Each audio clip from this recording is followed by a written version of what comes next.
but it's Right. just, like, for example, when I was an atheist, I was on stable ground, and it was actually an astronomy class that I took in university that really sealed it for me. That after that lecture, I was dead set sure I was an atheist.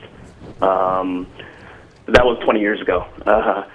In these last few years, I look back, and it seemed like when I was an atheist, I was on stable ground. I mean, we're just atoms, and when we die, that's it. What's that have? Okay, Steve, I got to stop you because now we're like 3 minutes away from the first thing.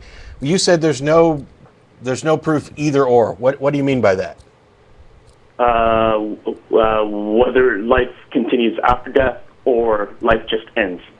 Sure. Right. What I'm saying is my position as an atheist before was life just ends and then sure, that's it. I understand, Steve.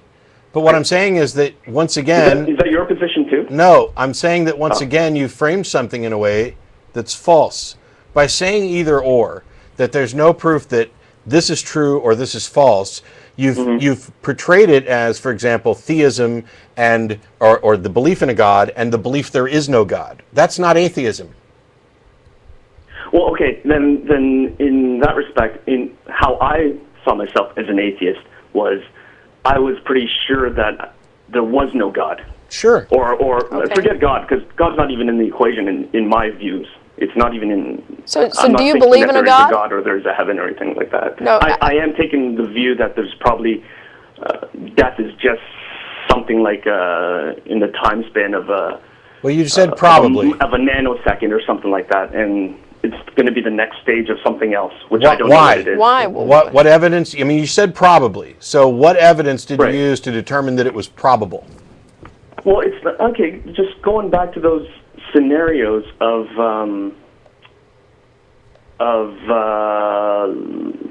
when you're confronted in a position where you're able to put yourself in a real dire situation, and you are confronting death. Well, what are you thinking as an atheist as those seconds are going by? How is that an answer to my question? How is that evidence for your position? I was asking. What evidence you had that made you determine. I don't have evidence for my position. It's the way that my mind will think, like to rationally think it out. Why? Okay. And why would you believe something that you don't have evidence for? Well, here, let me try it this way, like asking you a question. Sure. If it's okay. If you're Since I'm not going to get an answer, I guess I'll answer. Sorry, what was your answer? I'm saying if I can't get an answer to the question I ask, sure, go ahead and ask me a question and I'll answer. Oh, okay. Well, the question is, I mean, like you said, those tsunami, hurricane types of questions, and you see all that suffering and death as a witness to it. But I don't know if you're really able to picture yourself in the situation where you are the person that is suffering. No, I probably cannot accurately picture myself in that situation. I can come up with the best approximation possible. How is that relevant to anything we're discussing? If you are able to picture yourself in that situation as an atheist, and let's say death is just right around the corner, in your mind, what are you thinking about? In my mind, I've actually been in situations like that. Okay. Yeah. So what are you thinking about? In my mind, it's I'm going to do everything I can to live another day. That's what's in my mind. Okay. I think I'll tell you this. Or natural, but Steve, you are facing death. Yeah. Steve, I'll tell you this. I'm pretty sure that the people who in those life or death situations spend a lot of time focusing on whether or not there's an afterlife are going to find out really quick. Yeah. Yeah, I agree. And so in the atheist mind, or actually in my mind, let's just say in my mind when I was an atheist, I was pretty sure that there was no afterlife. I am too. Right? Yep. Pretty sure. You are too, right? You're pretty sure. But it's kind of like, I mean, so in your mind, you're not thinking about anything supernatural as those seconds go by, right? Correct. So does that mean you don't like the idea of... No, it means I don't have any reason to believe that it's possible, so why waste any time on it? Well, you have a few seconds to go anyways. if you were still not, if you were not deluded and you still were able to rationalize Okay. in your brain. Let's say for a second, for a split second, I did contemplate the idea that maybe there could have possibly been an afterlife. How in the hell does that provide any evidence for the idea? Saying that in the last, saying that in the, Steve, saying that at the last moment when somebody is being threatened, that their mind may go to the possibility that they're not going to die, is not in any way evidence that they're not going to die. Right, I agree with that. So why, back to my original question, why would you believe something for which you have no evidence? Well, here's what I tried to kind of test myself in my brain. If I don't believe that there's a God, right? So you're still an atheist. I'm not even going to contemplate anything that is supernatural in those last seconds. But then I was thinking, I don't like the idea. I mean, do you like are you both of you taking the argument that you like the idea that life just stops? Look, and then, what we like or what we wish would happen has no bearing on what the evidence says actually happens. Well, no. What I'm saying, I'm putting aside the evidence for this moment because you're putting aside the evidence across the board. You've just admitted that you believe something because you like it better. I don't work that way. I couldn't possibly work that way. Now, to answer your question about whether or not I have any appeal to it, I would like to live as long as possible.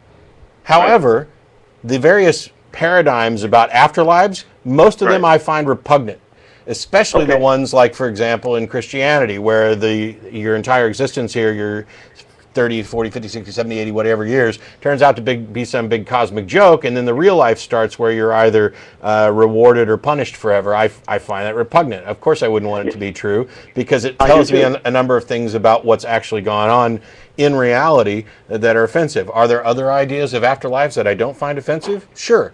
But none of it matters, because no matter how much I might wish it were true, it ain't true. I might wish that I won the lottery, but if I start running around acting like I've won the lottery, I'm going to find myself in a great deal of trouble. See, you kind of just basically said you don't like the idea. You wish it were true. So what I'm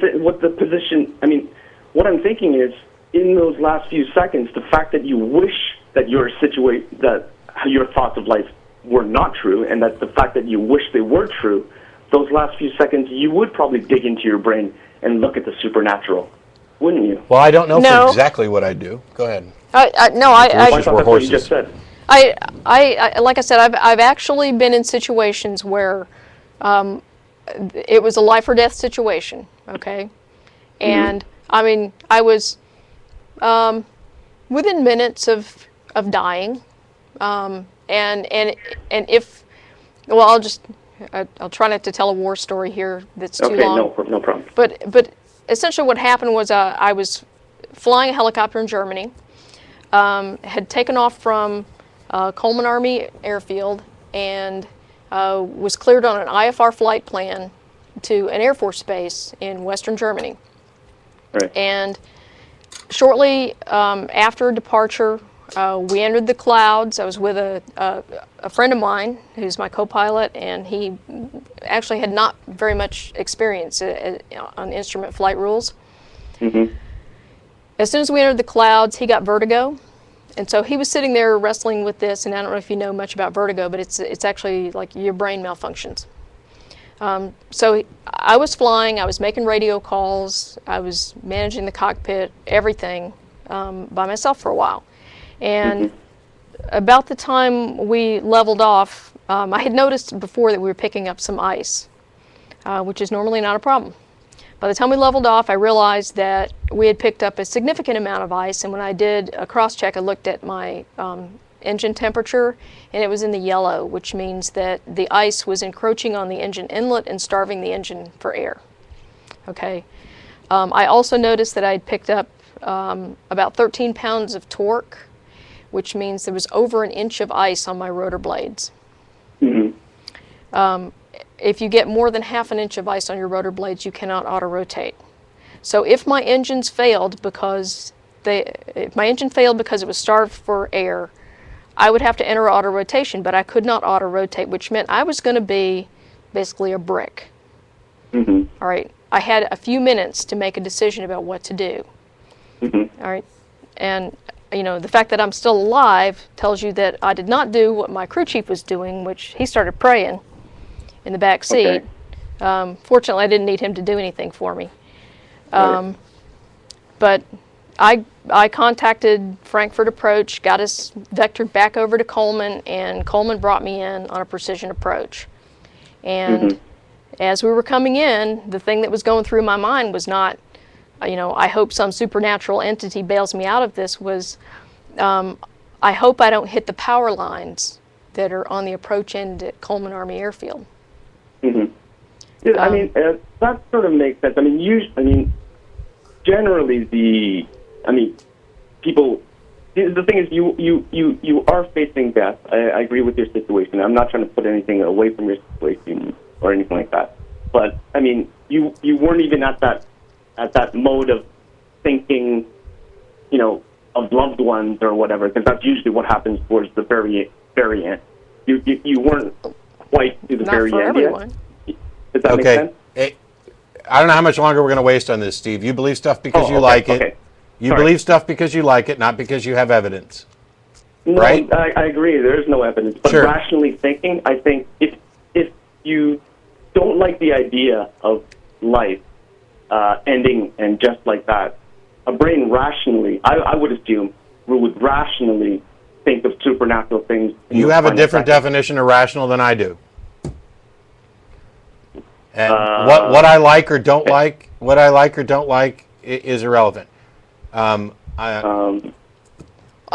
agree that I don't like the fact that I'm broke, but I don't go around acting like I'm not. I agree that what you're describing does happen. It does happen for some Sure. people. I don't agree that it's rational. And I don't think it's relevant. Yeah. Because we're talking about whether or not something is true, and we're also talking about whether or not something is believable, whether or not belief has been justified. And you called to say that you used to be an atheist, but now you've changed your position, and we've already established that it's because you prefer a different view on reality that has no ties to what's actually true or demonstrable. Well, I would say, that makes sense, but in terms of truth, everyone is, well, not everyone.